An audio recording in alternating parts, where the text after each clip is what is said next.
Oh, hello, great readers. I'm Belchan. I'm Nimakong. I'm Banchan. In this class, I'll read all of your part of Great Expectations. As. Ah.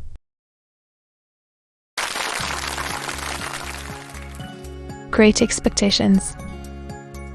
Charles Dickens. Chapter 41. In vain should I attempt to describe the astonishment and disquiet of Herbert. When he and I and Purvis sat down before the fire, and I recounted the whole of the secret. Enough that I saw my own feelings reflected in Herbert's face, and not least among them, my repugnance towards the man who had done so much for me. What would alone have set a division between that man and us, if there had been no other dividing circumstance, was his triumph in my story, when he began to hold forth to Herbert, and he felt with my good fortune, his boast that he had made me a gentleman, and that he had come to see me support the character on his ample resources, was made for me quite as much as for himself, and that it was a highly agreeable boast to both of us, and that we must both be very proud of it, was a conclusion quite established in his own mind. Look, sir, Thef's comrade, he said to Herbert, after having discoursed for some time, I know very well at once since I come back for half a minute he has been low. I said to Bit, I know it as I had been low, but don't you fret yourself on that score. I ain't made Pip a gentleman, and Pip ain't a-going to make you a gentleman. Not for me not to know what's did ye both. Dibbe and Pip's comrade. You two may count upon me always having a genteel muzzle on. Muzzled I have been since that half a minute when I was betrayed into Lannis. Muzzled I am at the present time. Herbert said, certainly, but looked as if there were no specific consolation in this, and remained perplexed and dismayed. As together. But he was evidently jealous of leaving us together, and sat late. It was midnight before I took him on to Essex Street, and saw him safely in at his own dark door, when it closed upon him. Arrival. They were quite free from an uneasy remembrance of the man on the stairs. I had always looked about me in taking my guest out after dark, and in bringing him back, and I looked about me now. Difficult as it is in a large city to avoid the suspicion of being watched, when the mind is conscious of danger in that regard. Movements. The few were passing past on their several ways, and the street was empty when I turned back into the temple. Nobody had come out at the gate with us. Nobody went in at the gate with me. As I crossed by the fountain, I saw his lighted back windows looking bright and quiet. And then,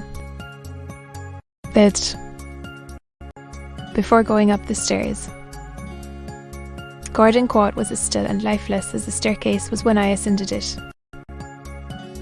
Herbert received me with open arms, and I had never felt before so blessedly what it is to have a friend. When he had spoken some sound words of sympathy and encouragement, we sat down to consider the question. What was to be done? Broke we with him of hanging about one spot, in one unsettled manner, Jackknife and his pack of cards, and why not, remaining where it had stood. Herbert unconsciously took it, but next moment started out of it, pushed it away, and took another. My patron. Neither had I occasion to confess my own. We interchanged that confidence without shaping a syllable. What said I to Herbert? "But dear Handel," he replied, holding his head. So was I. Halbert. When the blow first fell. Still. Something must be done. He is intent upon various new expensive sources, and courages, and lavish appearances of all kinds. How can I interposed, as Herbert paused. Think of him. An involuntary shudder passed over both of us. Yet I am afraid the dreadful truth is, Halbert, that he is attached to me. Strongly attached to me. My poor dear Handel, Herbert repeated. Then said I, after all, stopping short here, never taking another penny from him. Think what I owe him already. Then again, I am heavily in debt, very heavily for me, who have now no expectations, and I have been bred to no calling. Well, Herbert remonstrated. What am I fit for?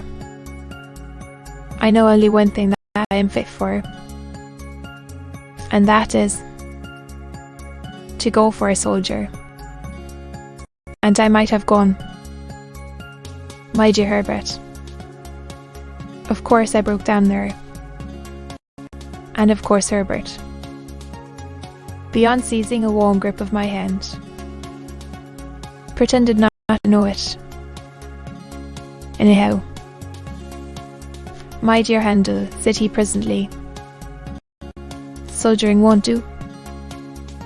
If you were to renounce this patronage and these favours, you've already had, not very strong, that hoped.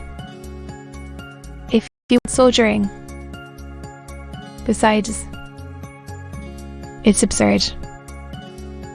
You would be infinitely better in Clarker's house, small as it is. I am working up towards a partnership. Poor fellow. He little suspected with whose money. But there is another question, said Herbert. This is an ignorant, determined man, who has long had one fixed idea. More than that, I know he is, I returned, what I had not mentioned in my narrative, of that encounter with the other convict. Say, then said Herbert, think of this. He comes here at the peril of his life, for the realization of his fixed idea. In the moment of realization, after all his toil and waiting, you cut the ground from under his feet, destroy his ideal, and make his gains worthless to him. Do you see nothing that he might do?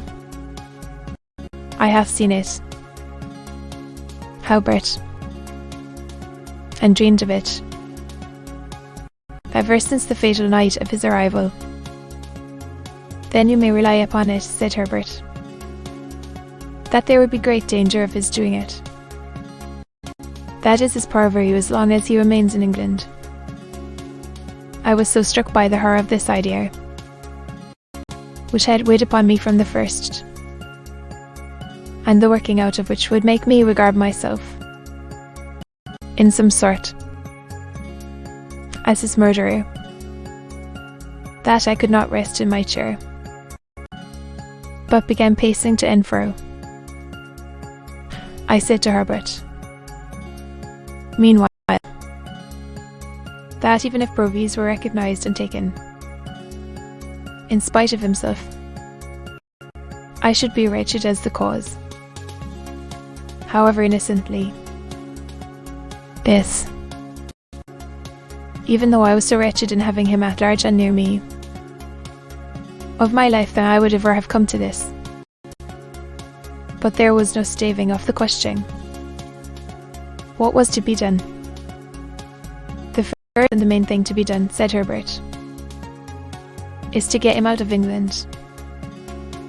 You will have to go with him. But get him where I will. My good Handel. Is it not obvious that Newgate in the next street? Him reckless. Then elsewhere. If a pretext to get him away could be made out of that other convict, or out of anything else in his life. Thou.